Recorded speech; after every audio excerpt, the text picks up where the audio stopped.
सालों पहले की बात है जब राजा एक दूसरे को पैगाम के साथ ही कुछ पहेलियां भी भेजा करते थे। ऐसे ही किसी एक राजा का दूत सर्दियों के मौसम में एक दिन मुगल साम्राज्य के बादशाह अकबर के दरबार में पहुंचा। वह अपने साथ पहेली के रूप में पिंजरे में कैद कर एक नकली शेर लेकर आया। राजा ने पहेली के साथ एक पैगाम भी भेजा। पैगाम में लिखा था कि क्या मुगल राज्य में कोई ऐसा बुद्धिमान है जो पिंजरे और शेर को बिना छुए शेर को बाहर निकाल सके। अब अकबर सोच में पड़ गए कि आखिर शेर और पिंजरे को हाथ लगाए बिना भला शेर को कैसे बाहर निकाला जा सकता है। पहेली के साथ भेजे गए पैगाम में यह भी साफ लिखा था कि पिंजरे से शेर को बाहर निकालने के लिए एक व्यक्ति को एक ही बार मौका मिलेगा। अकबर काफी परेशान हो गए। उन्हें लगा कि यह तो बहुत मुश्किल है और अगर शेर को पिंजरे से बाहर नहीं निकाल पाए तो मुगल राज्य की काफी बदनामी होगी। ये सोचते सोचते उन्होंने दरबार में मौजूद सभी की तरफ देखते हुए पूछा, है कोई जो इस पहेली को सुलझा सके।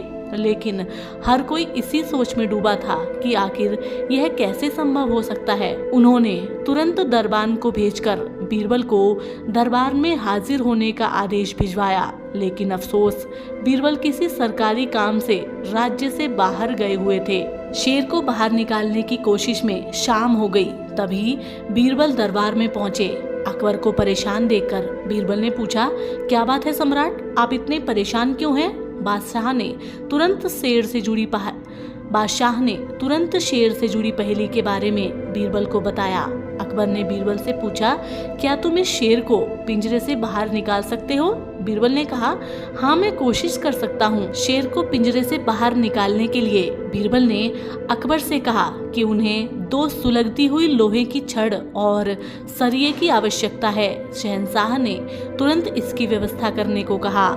जैसे ही बीरबल को लोहे की छड़ मिली तो उन्होंने पिंजरे को बिना छुए छड़ को अंदर पहुंचाकर उसे नकली शेर पर रख दिया। शेर लोहे की गर्म छड़ के स्पर्श में आते ही पिघलने लगा, क्योंकि वो मोम का शेर था। देखते ही देखते पूरा शेर मोम के रूप में पिंजरे से बाहर निकल गया। बीरबल की इस अक्लमंदी पर अकबर बहुत प्रसन्न हुए।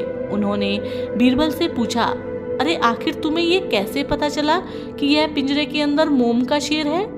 बीरबल ने बड़ी ही नम्रता से जवाब दिया, हुजूर, बस शेर को गौर से देखने की जरूरत थी। मैंने जब पहेली के बारे में जानने के बाद उसे गौर से देखा तो लगा कि यह मोम का शेर हो सकता है। तो साथियों, इस छोटी सी कहानी से हमें यह शिक्षा मिलती है कि अक्लमंदी से सब कुछ संभव है। हर जगह बल नहीं बल्कि बुद्धि का प्रयोग किया जाना चाहिए। दिमाग से हर समस्या का समाधान हो सकता है। तो साथियों, हम उम्मीद करते हैं आज की ये छोटी सी प्रेरणादायक कहानी आपको अवश्य पसंद आई होगी। और यदि आपके कोई सुझाव या विचार हैं तो आप हमें कमेंट के माध्यम से अवश्य बताएं। हम आपसे मिलेंगे एक और कहानी के साथ। तब तक के लिए नमस्कार, जय हिंद।